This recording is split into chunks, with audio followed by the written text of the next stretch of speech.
as I pulled a sword right out of my inventory. How did it get there? I had no idea, but that was the least of my worries. I was facing the most terrifying opponent I had ever encountered. With a single swift blow, I cut the wolf in half. This was no ordinary sword. It was the blade that Master Kim had left in the double dungeon. I remembered hearing that Mr. Kim bought it for 3 million. It was far too expensive for me back then. I couldn't afford anything like it. But now here I was, wielding it. My inventory had turned out to be quite a handy thing after all. I could store anything I wanted in there. Ever since I got my hands on this sword, I wasn't afraid of those horrible monsters charging at me. But as I gripped the hilt, a chilling realization hit me. I couldn't lift the sword off the ground. I struggled, pulling with all my might, while 2 vicious wolves crept closer and closer. Just in the nick of time, I managed to swing it and hit one of them. The other wolf latched onto my sword with its iron steel fangs, and that's when I understood why it was called Steel Fang. I couldn't let Master Kim's sword go to waste. Summoning every ounce of strength I had, I chopped that wolf in 2. Thinking back now, those wolves were nothing compared to the monsters I'd faced before. They seemed weak in comparison. With each battle, I grew stronger. I had to survive at all costs and become even more powerful. After defeating those wolves, I found a quiet spot and sat down to think. It seemed that each time I leveled up, all my characteristics increased by 1 point, and completing daily tasks earned me 3 points. Right now, I had 5 points and was curious about how much stronger I could become. Monster hunting and leveling up seemed to be the key. I wanted to see how much I could improve my characteristics, even intelligence and perception. The important thing was understanding my strength. Even though it had only increased by 10 points, I already felt the difference. Could my characteristics keep improving? I wondered if my level had any limits. After defeating 2 monsters, I was surprised that no magic cores had dropped from them. I thought all dungeon monsters had such cores. Maybe these were a different kind of monster. An interesting thought crossed my mind. If I was under the control of the game system, perhaps the dungeon and these monsters were created by it. Maybe that's why items, rather than magic cores, drop from them. After all, I managed to get Ryan's Fang, which was quite large. I could store it in my inventory or sell it in the store. But when I tried to sell it, I got a notification that my level wasn't high enough to make the transaction. Beginners couldn't use this feature. I was offered 20 gold coins for Ryan's Fang, but I had no idea how much it was truly worth. It was all virtual money. This dungeon was supposed to be high level, E rank, and maybe it wasn't worth selling. I had to decide what to do next because I couldn't leave until I beat the boss. I could escape if I found a return crystal, but I wasn't sure that would even happen. Besides, I was running out of food. If the boss was too strong, fighting him alone would be a challenge. However, if I leveled up a bit more, it might be possible. But then again, I might die before I even got to him. I made up my mind. I would destroy any monsters that came near me and go straight to the boss. I had nothing to fear. I had already died once and wouldn't let it happen again. I destroyed every wolf that came at me. They seemed to multiply, but with each level I gained, I grew even stronger. Soon I was dispatching them with ease. I had decided I wouldn't give up so easily. These wolves wouldn't die too easily either. Otherwise, I might start feeling sorry for them. I had to fight fiercely, pushing my body to its limits. Eventually, I realized that if I didn't leave, I would be killed. As I leveled up, I understood that if I died, I wouldn't be able to protect the people I cared about. I'd lose everything. I couldn't just give up like a weakling. If I could get stronger, I would follow these absurd rules to survive and protect everything I held dear. When I thought I'd defeated all the wolves, more appeared, blocking my path in the next hallway. I was struggling. My body barely responded. I knew I could win and keep moving forward.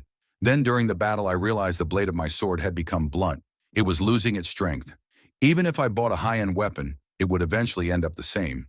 There was one occasion when I bought a dagger that cost over 50,000. Although it became much easier to hunt, the dagger still broke easily in a boss battle. That day, I got 3 magic crystals, but still couldn't afford to buy new weapons. Even though it was exhausting, I decided I would take care of them one by one using my body. I was grateful for this blade. It had saved my life more than once. Today, in the end, I received the title of Wolf Killer. This title is awarded to a hunter who skillfully fights wolves. It increases experience against beast-type monsters by 40%. I was able to get 34 wolf fangs, 2 daggers, a traveler's clothing, and a return stone. It was more than I expected, but this return stone was too tempting. I didn't know if I should go back, but there was no guarantee that there would be another chance to get stronger so easily. What would happen to this dungeon after I used the return stone? Would it just disappear? If it's some sort of system-created limited event, then it's very real. I ended up feeling like I was dancing on the palm of Buddha's hand. I stood and pondered whether I should go on or just back off, but in the end I put the stone back in my inventory and headed forward. After all, I wanted to get stronger, and with each step I was able to raise my level higher and higher. When I fight monsters, I feel a little better, and I definitely feel like I'm getting stronger.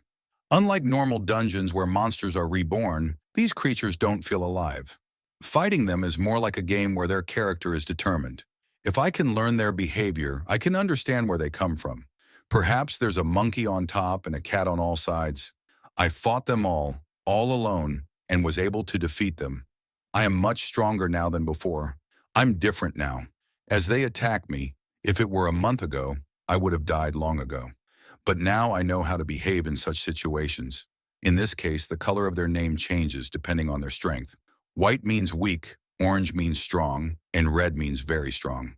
At first, the color of the Recon's name was orange, but now it's white, and I'm a little stronger. But even with the strength I have now, I'm not sure I can beat that guy. I started getting goosebumps when I saw the smoke heading one way. It's probably due to the increase in my sensitivity.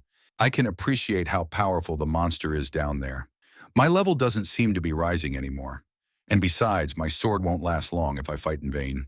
Finally, I decided that I needed to go down and see for myself what was waiting for me. I kept going down. Suddenly, something fast started rushing right at me. Before I could even blink, something hit me hard with its big tail. I managed to parry this blow with my sword, but I was still thrown back into the nearest wall. It hit me very hard and made me bleed. I sat and stared at the terrifying monster. I stood in front of this horrible creature and looked him straight in the eye. At that moment, I realized that the sword could not pierce it, and the blows would have no effect. I needed to figure out how to deal with him quickly because I'm almost out of time. The monster kept attacking, and I realized I needed a very quick, full-weight attack. At the same time, I had to weaken this guy's defense. But how am I going to deal with these thick scales? All my attacks could not penetrate his thick scales, and something had to be done about it. I tried to dodge and defend myself, but I would have died if he had hit me with a straight punch. However, in the end, he managed to hit me several times, causing me to be very badly hurt and fall to the ground. Was this the end I had been walking toward all my life? I thought I'd gotten a lot stronger, but it wasn't enough. How strong would I have to get to kill a monster like that? After all, to escape my past, I am the weakest hunter in the whole world. There had been such rumors about me lately. I remembered being told that there seemed to be people who do such things for fun. I need to make more of an effort to stop these rumors. This nickname stuck to me because I'm too weak, but I shouldn't brag about my weakness, for I myself know how weak I am. It is a force that clutches my head, a power that overwhelms me. No amount of false pretense can protect me. Whatever the enemy does, the sheer force of fear within me makes my knees bend and my toes dig into the ground. I am ignored, perhaps because I am weak, or maybe because I have never been thanked before.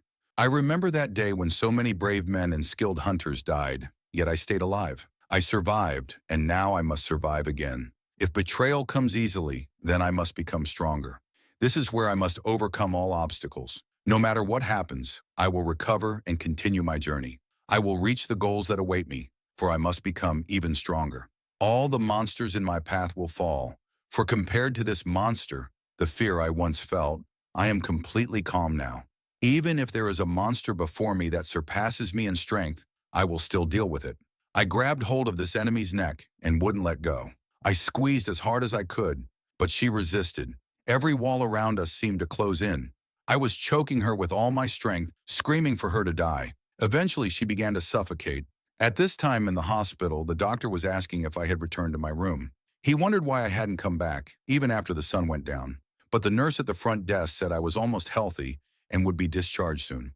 The doctor wasn't so sure. He spoke about the hunters, saying they should stabilize me in that room because high-class hunters, rich and broad class, don't earn much money. They live in constant danger. He didn't understand why we do such a job. It's horrible to watch the conditions in which hunters work. It's fascinating what they do inside the dungeon. The veterans are on another level from patients who get into accidents. They're covered in blood, yet they survive these conditions. The nurse thought it was a miracle that they could return from the dungeon, but the doctor disagreed. Even the weakest hunters are strong compared to ordinary people. At that moment, I was finally able to kill the monster. A notification showed me that I had upgraded. I sighed with relief, knowing I was a little stronger than before. If the next alert showed that I had killed the ruler of the swamp, the blue venomous Duclan, I could be rewarded with bottles of purified Declaw venom. It can be obtained by killing a DAP, and there's a slim chance of its skin falling out, which will become stronger. However, it will weaken my strength. I also got a dagger made from a D-Clune. Its venom can paralyze and cause bleeding. I can choose to keep it or sell it. My clothes were torn to shreds and my sword was broken. My whole body was battered, but I finally got a better blade than the one Mr. Kim had. When I decided to sell it, a new notification appeared. The boss had been killed, and the dungeon's interior would return to its normal state. I looked up and saw everything around me start to disappear. It was finally over. I began my ascent to the surface, wondering what time it was. As soon as I reached the top, I encountered a soldier. He started asking me questions about how I escaped and why I hadn't heard about the transmission. I didn't understand, but when he saw my sword and tattered clothes, he realized I was a hunter. He immediately apologized, offering to see me off. Devastation surrounded us with a pile of dead monsters nearby. I realized a gate must have opened, releasing the creatures. The soldier assured me not to worry. The nearby monsters were destroyed. Only one big monster remained. Thanks to my sensitivity, I could sense it. I saw a bright light not far away. A boss, very large. Many hunters were fighting it. Tanks, ranged hunters, archers, and mages. The soldier asked not to take pictures and to leave the area immediately, but I was intrigued by what the hunters were doing and how long they'd fight. I wanted them to deal with it swiftly, yet the battle was fierce. Some hunters were wounded, screaming for a quick cure for the tank holding back the boss's attacks. But all the hunters nearby could handle it because his defense was strong.